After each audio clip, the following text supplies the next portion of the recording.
Bueno, esto creo que se ha ido desbordando por dejadez de las autoridades competentes. Ahí yo creo que el Parlamento no tiene un tema directamente, sino las autoridades básicamente policial, interior.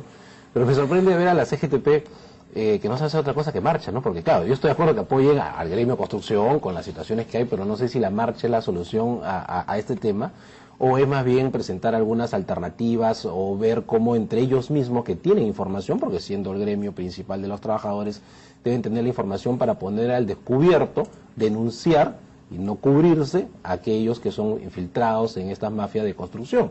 Que se empezó en varios lados, ¿no? Incluso creo que alguna vez hubo un problema muy serio en el Callao con personas de construcción civil, y eso poco a poco pasó no solamente a Lima, sino a provincias.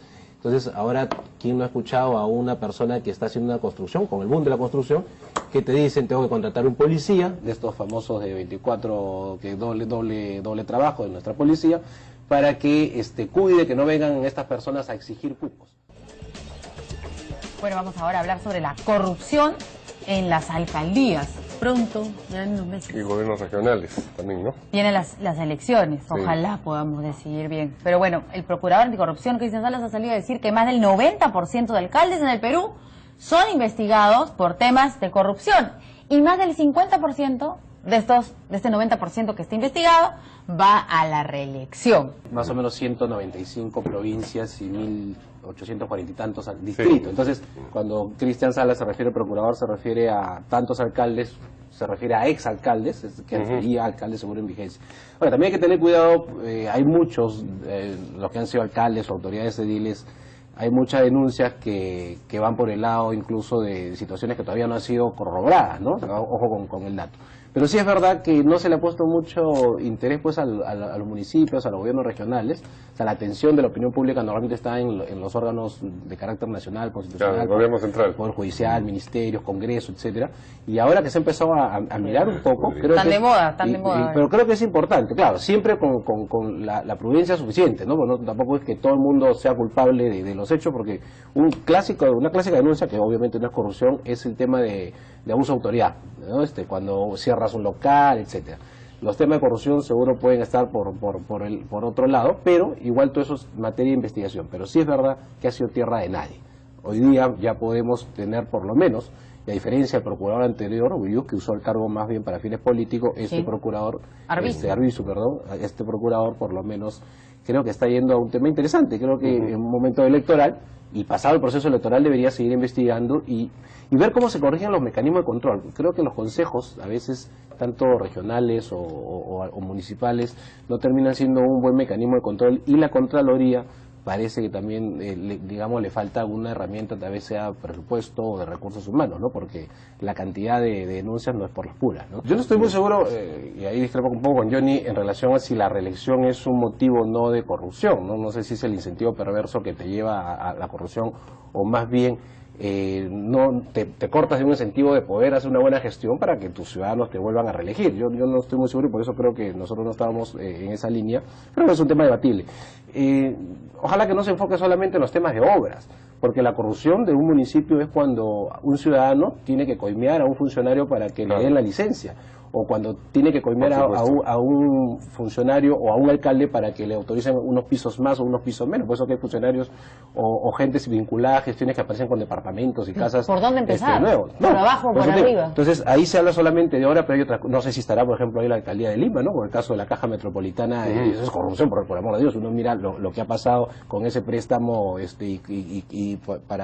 para una obra inmueble o un proyecto de construcción, y terminó siendo más bien financiamiento para su empresa. O sea, hay un montón de formas de corrupción. Lo importante es que se está mirando, ahora hay que mirarlo, vuelvo a repetir, con la suficiente objetividad, y más allá de encontrar, hay que ver si hay mecanismos de control que están fallando, porque lo que nos ha dado en la cara a nosotros que estamos en el tema de ANCAS y de otros gobiernos regionales, es que los mecanismos de control no están siendo muy eficientes. También necesitamos un mecanismo de control que el ciudadano tenga mayor confianza y certeza que va a poder recibir una inmediata respuesta. No sé si a generar una queja directa, etcétera, ¿no? Pero es muy complicado el día a día de los ciudadanos a enfrentarse a la administración pública. Es hoy día una situación probablemente no como lo puede percibir el Poder Judicial o el Congreso en una encuesta, pero es el que se encuentra día a día un ciudadano para poder poner un cable, hasta las empresas de servicios públicos que encontraron en otras épocas, yo recuerdo alcaldes que te cobraban por poste y te multaban para poder armar caja, ¿no? Entonces hay un montón de cosas que ojalá que el procurador lo pueda mirar bien. Ahora, esto también ocurre, entre otras razones, porque los partidos nacionales dejan cancha libre en la provincia, no se presentan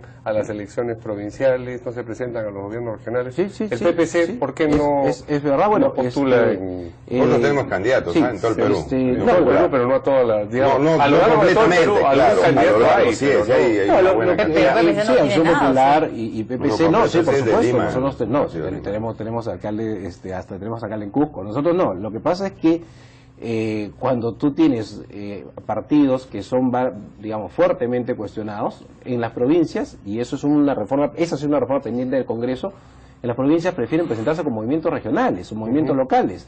Porque claro, esta situación de que son los partidos políticos, más bien los formales, que tienen la culpa, hace que cualquier persona de la provincia prefiera ir con bandera propia. Y las leyes a un movimiento regional no le pide lo que le pide un partido político. O sea, incluso los medios de comunicación debería hacer una campaña en trabajar en pared con los partidos políticos.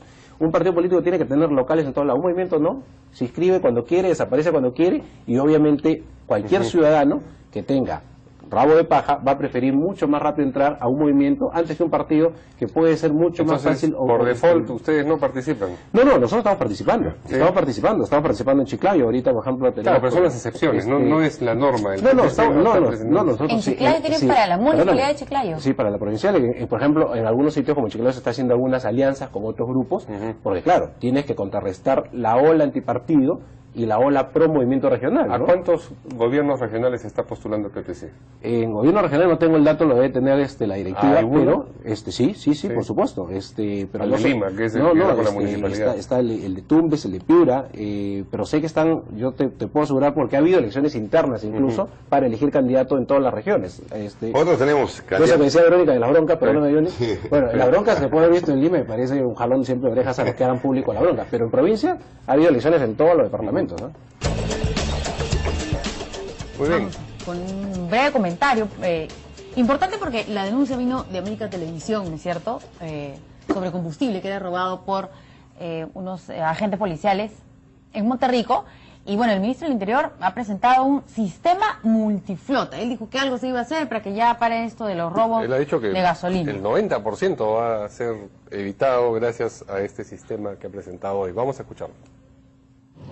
Va a permitir un estricto control del combustible en el grifo, porque para llenar el tanque del vehículo se tendrá en cuenta el nombre del conductor, la placa y el kilometraje.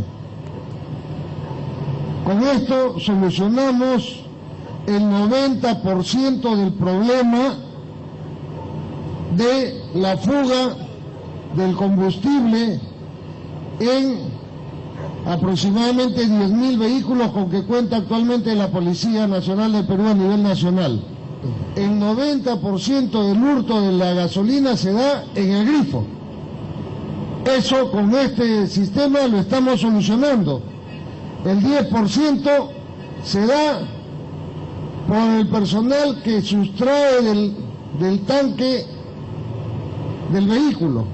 Estaremos atentos y si eso sucede y con la ayuda de los fiscalizadores, con la ayuda de los equipos de contra que estoy manejando y con la ayuda misma de los medios de comunicación, si descubrimos un caso de esos, igual seremos implacables con la sanción que debe recibir ese mal elemento.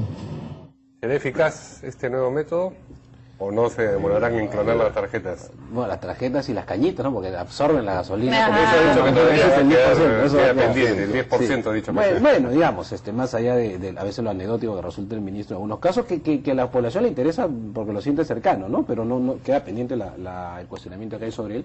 Ojalá que este mecanismo sea realmente un mecanismo de control, porque sí evitaría, claro, porque hoy día venden, ¿no? Por debajo los vales, estas cosas, y va cualquiera y la compra, entonces si quien compre eso sabe que su placa va a aparecer y no está identificada y con la chequean policía, el kilometraje está bien, entonces, porque de esa manera se ven cuántos kilómetros tendría que haber. Mira, que una cosa tan simple podría solucionar, ojalá, ¿no? ¿Le gusta al ministro entonces? No, yo creo ¿No que le gusta? yo creo que el presidente de la República debió tener más cuidado, ¿no? Porque si sale absuelto va a parecer que ha entrado el poder público, o poder político a favorecerlo, y si sale absuelto va a parecer que ha habido ahí un arreglo entre el Ejecutivo con el si no Judicial. sale absuelto, como lo decía un colega de mi banca, tienes un ministro pues que es sentenciado, o sea, en el peor de los casos. Entonces tú tienes en cualquier panorama No hay una tercera alternativa. una decisión fatal del presidente de la República. Vamos a pasar al siguiente tema, que es un tema de orden económico.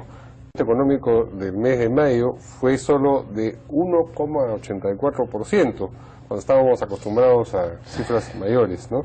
A pesar de eso, el salario mensual promedio en Lima Metropolitana aumentó 7,2. Todavía no me genera certeza el dato, porque con un 60% de informalidad estamos hablando pues de un tema muy pequeño, ¿no? Obviamente no es el sueldo mínimo, que es mucho mejor que sea el sueldo, el salario real, porque finalmente es la respuesta del mercado frente a las condiciones que existen. Yo sí creo que la inflación sigue siendo baja, pero el 1,85 lo que nos dice y ya nos da la certeza es que el país se ha frenado fuertemente.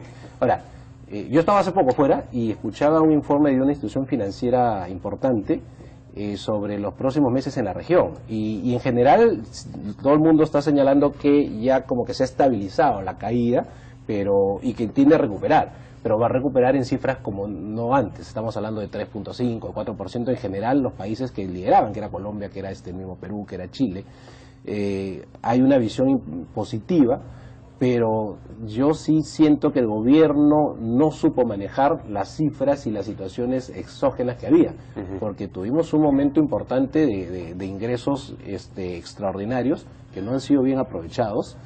Y creo que la desconfianza que ha generado este gobierno, yo en el debate... ¿Cuándo ha sido eso? ¿Al inicio? Al inicio. ¿O no supieron, no la vieron? Mira, yo que como ustedes saben no soy muy simpático de Alan García, ¿no es cierto? A mí no me cae muy simpático, pero el gobierno de García dejó en 22% la inversión privada, está en 3.6%. O sea, más allá de los temas exteriores, de las materias primas, de lo que usted quiera, el tema concreto es que la confianza de la inversión privada se ha caído, que era lo que yo decía en el debate de este proyecto que aprobaron de la reforma tributaria, entre comillas, o de estas cuestiones. Entonces, creo que este gobierno, una de las características que nos va a llevar al final de su gobierno es que con él se frenó el crecimiento del país, porque al margen de todo lo externo, teníamos un ritmo importante que pudo, creo, si no estaba en piloto automático, se pudo hacer mejoras para tratar de que el freno no sea tan fuerte. Y ahí sí siento que, desgraciadamente, el gobierno ha fracasado en este tema, ¿no? Ha pasado en España, aquí en Europa, una crisis y los empresarios han tenido que frenar porque no hay confianza en lo que ha pasado en Europa, y no es que no quieran a sus países, ¿no? O sea, es algo natural. Lo que ha pasado aquí es que son señales muy negativas que ha dado el gobierno, y señales además discordantes en todo momento, ¿no? Yo lo que veo, desgraciadamente, esto, Mario, es que todas las medidas que se han aprobado y que han salido, como diciendo que estas iban a reflotar el tema económico, ninguna apunta, y ni siquiera se dijo, y lo dije en el debate, ninguna señala cómo y cuándo y con qué indicadores, de acá a marzo, de acá a diciembre, de acá a noviembre, no hay ninguna señal. Por eso que han vuelto a salir que era incompleto y que ahora vienen 9 medidas más. Entonces ya uno no cree, y eso te genera pues desconfianza. Si no hay confianza, yo le pediría a Johnny, si Johnny agarraría plata de su familia y le invertiría a un lugar donde no tiene confianza de que va a manejar sus recursos. Obviamente no lo va a hacer. Es un debate que ya lo tenemos durante varios años y que ahí no nos vamos a poner de acuerdo. Nos invitan un día con cifras. Y vemos. Lo único concreto es que la economía se ha frenado, o sea, el país y la gente más pobre, que es la que sufre, que le preocupa a Johnny y nos preocupa a todos nosotros, es la que se ve perjudicada, porque obviamente el crecimiento de la economía mayormente es por inversión privada. O sea, el 70% del crecimiento viene de inversión privada, y la inversión privada no se está dando porque no están las condiciones que requiere cualquier persona con dos dedos de frente para saber dónde pone su plata, dónde genera empleo, dónde genera riqueza, dónde paga impuestos. Y obviamente por eso que el gobierno ha tenido que retroceder. Y los empresarios están de acuerdo con ese retroceso en algunas cosas. Nosotros creemos que como no entienden y son conversos, no son mucho más atrevidos. Entonces lo han hecho temerosos y a media al gobierno. Se refiere al gobierno. Al gobierno, sí. El gobierno lo ha hecho a medias. O sea, que ha querido arreglar algunas cosas y nosotros pedíamos que arreglen mucho más. Y no querían. Por ejemplo, ¿cuáles de las cosas que ustedes han sugerido no han sido solucionadas? Mira, hay un tema del mercado de valores sobre impuestos para igualar cómo está manejando la tasa de impuestos en Colombia, en el MILA. Está el caso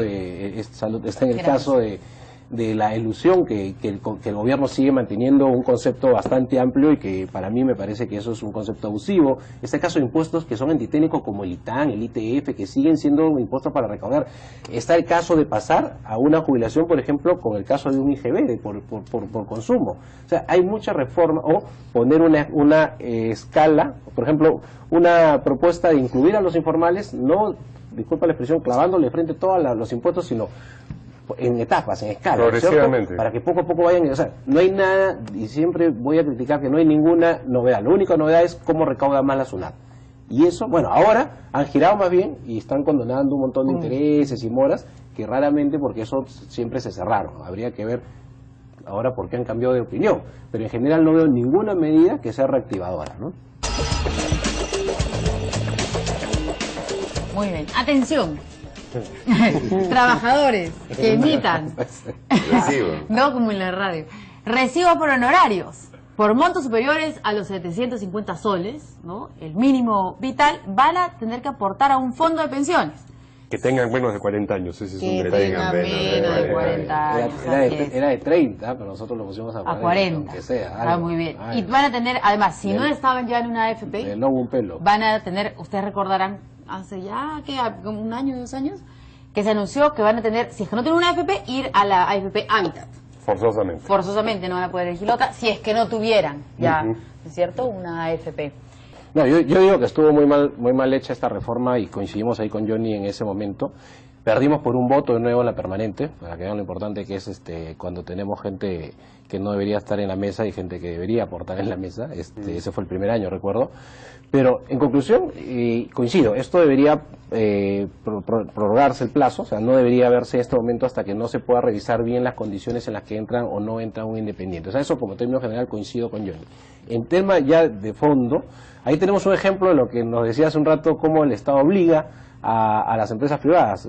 Tal vez pocos saben, y sí hay que tener mucho cuidado. En El Salvador, hace unos pocos meses atrás, el gobierno ha sacado una norma para que el 85% de los fondos se inviertan en papeles del Estado, ¿no? Entonces, estando de acuerdo que los independientes definitivamente tienen una situación laboral distinta, que lo que decía Johnny, es decir, trabajas unos 2 años, no hay una empleabilidad permanente.